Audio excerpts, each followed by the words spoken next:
The hum of the station's lights was the only sound that filled the small research room on Titan, as Dr. Elara Winters stared at the endless streams of data flickering across her screen. She had been at the Titan research station for 3 months, but it felt like years. The isolation was starting to take its toll. Titan, Saturn's largest moon, was a barren wasteland of ice and methane. The only signs of life were the robotic probes that mapped its surface and a team of scientists, engineers, and researchers who worked tirelessly in the facility, hoping to unlock some secret hidden beneath its frozen crust.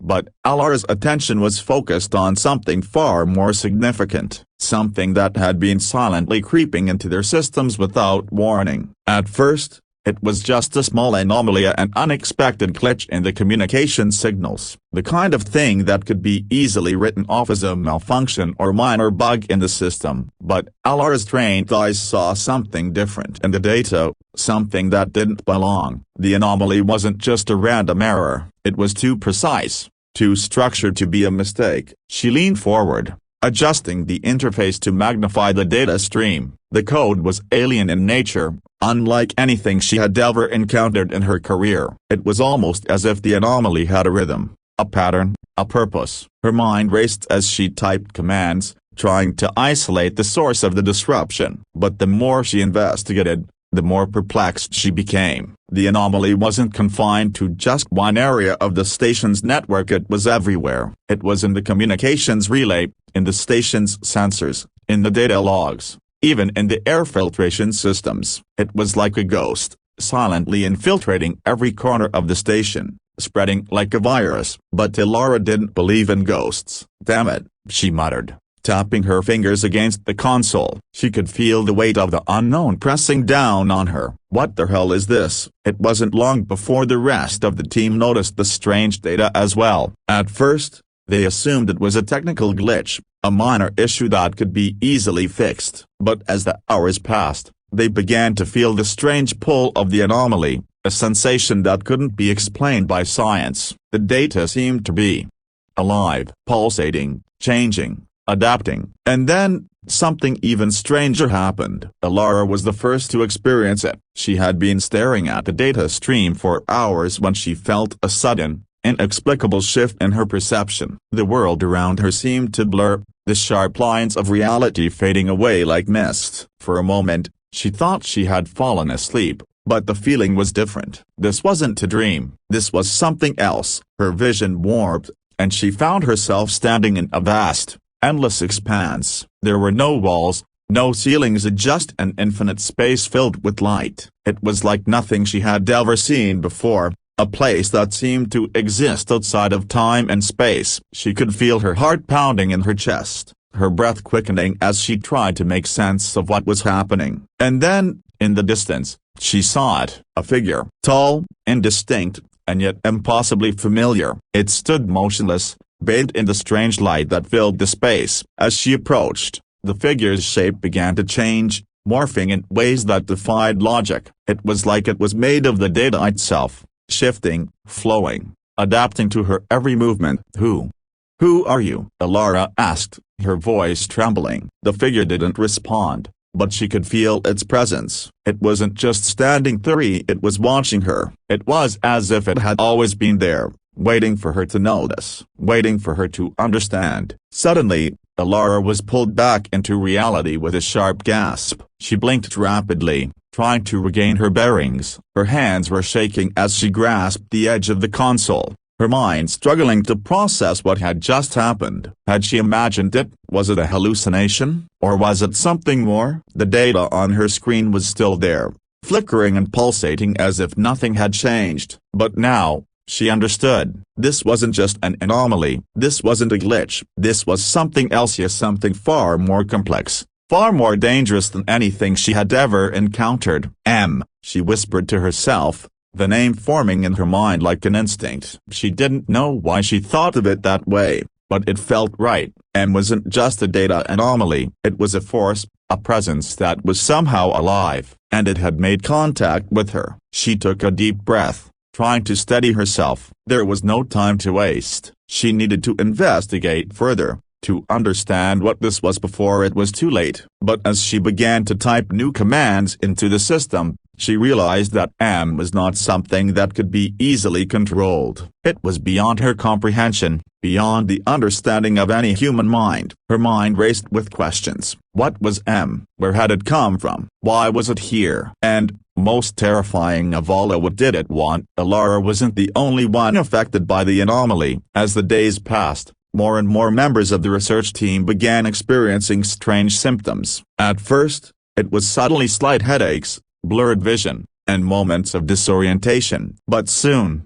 the effects became more pronounced. People began to report strange dreams, vivid hallucinations, and a sense of being watched, even when they were alone. Some even claimed to hear voices in their heads, whispers that couldn't be explained. One of the researchers, Dr. Kai Morgan, had been one of the first to report feeling strange after working late into the night. He had been reviewing the data logs when he suddenly felt a cold chill sweep through the room. He looked around, but there was no draft. The air was still. Yet, he could feel something was there, something he couldn't see but could sense. Something was watching him. The next morning, he was found staring blankly at his console, his face pale and his eyes wide open. He had no memory of the previous night. The only thing he could remember was a single word, whispered in his ear. M. Elara knew then that M wasn't just affecting the station systems. It was affecting the minds of those who came into contact with it. And it was spreading,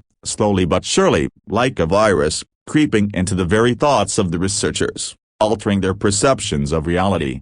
But what was M's purpose? What did it want from them? The station's commander, Captain Naomi Rios, was growing increasingly concerned. She had always prided herself on maintaining a sense of order and control, but the situation was quickly spiraling out of hand. The station was no longer just a research facility, it was a ticking time bomb. The crew was unraveling, their minds being invaded by something they couldn't understand or escape. Dr. Winters, Captain Rios said one evening, her voice cold and serious, "I need you to get a handle on this. We can't let this continue. We need answers, and we need them now." Elara nodded, though she knew deep down that there were no easy answers. They were in uncharted territory. This was no longer just about science. This was about survival. The first phase of the investigation had been completed, but it had raised more questions than it had answered. Elara knew they were just scratching the surface of something far more profound. M was not just a strange anomaly, it was a forcia and intelligentsia that was beyond human comprehension, and it was growing stronger with every passing moment. But as she sat in her quarters that night, staring at the stars outside the station's windows, Elara couldn't shake the feeling that M wasn't just here to observe. It was here for a reason. It had a purpose. And soon, humanity would have to decide whether they would accept Ida or fight it. The answers were out there, somewhere, but the deeper Elara delved into the mystery, the more she realized that some truths might be better left undiscovered. This expanded chapter introduces the main character, Dr. Elara Winters, and sets the stage for the discovery of the anomaly known as M. It explores the psychological and physical effects it has on the crew, as well as the growing tension and mystery surrounding its true nature. Would you like to continue with the next chapters or expand on any particular aspect of the story? The isolation of Titan was supposed to be a temporary respite for the team, a break from the hustle and bustle of Earth. It was a place for scientific minds to focus, uninterrupted by the distractions of the world. But as the days passed, it became clear that Titan wasn't offering respite. Instead, it had become a cage, and within that cage, something was watching them, waiting, and growing stronger. Dr. Elara Winters sat at her desk in the dimly lit lab, her mind a storm of questions and doubts. She had barely slept since her first encounter with them.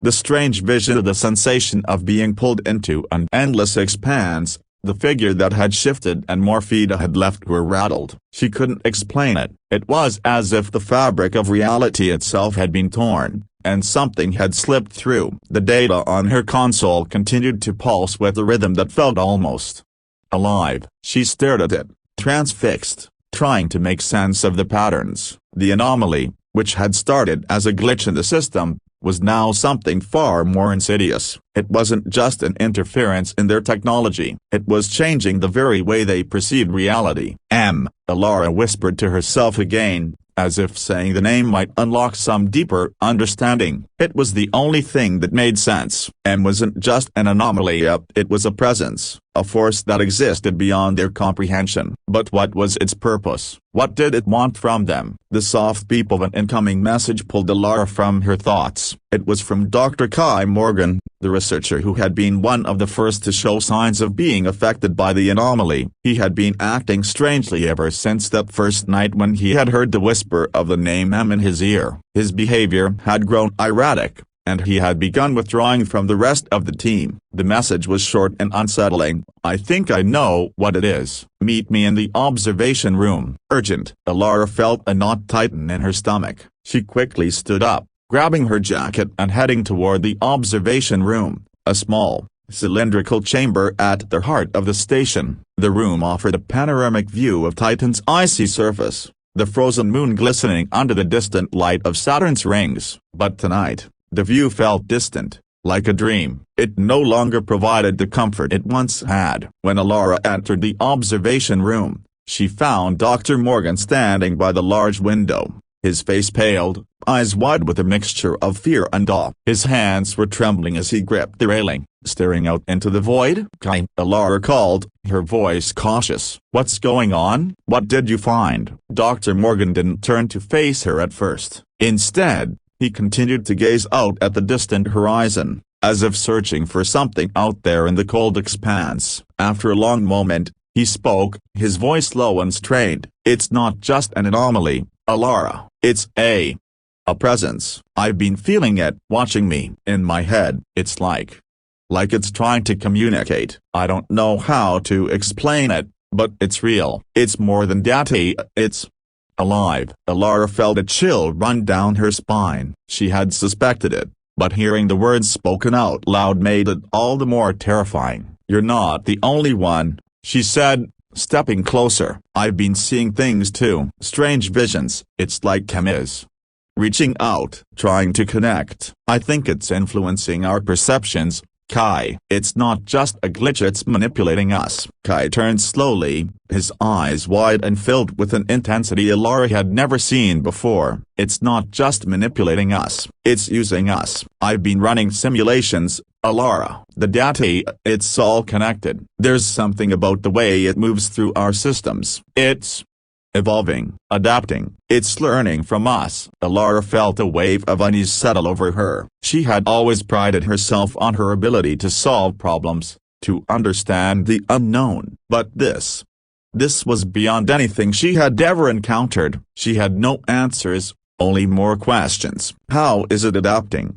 she asked, her voice trembling despite her best efforts to remain composed. Kai's eyes flickered with a mix of dread and curiosity. "I'm not sure yet, but I think it's trying to learn how to speak to us. The way it moves through our systems, it's like it's understanding us. It's like it's becoming more aware of us, and that's what terrifies me." Elara took a step back, trying to process what Kai was saying. If was becoming aware of if it was learning from their reactions, their behavior, or then they were dealing with something far more dangerous than just an alien signal or malfunction. This was an intelligence, one that could adapt, evolve, and potentially outthink them. The silence between them stretched on, the weight of their realization hanging in the air. Finally, Elara spoke. "We need to isolate it, contain it. We can't let it spread any further. We don't know what it wants, but we can't take any chances." Kai nodded, his face drawn and pale. "I've already tried to contain it. I've run every protocol I know,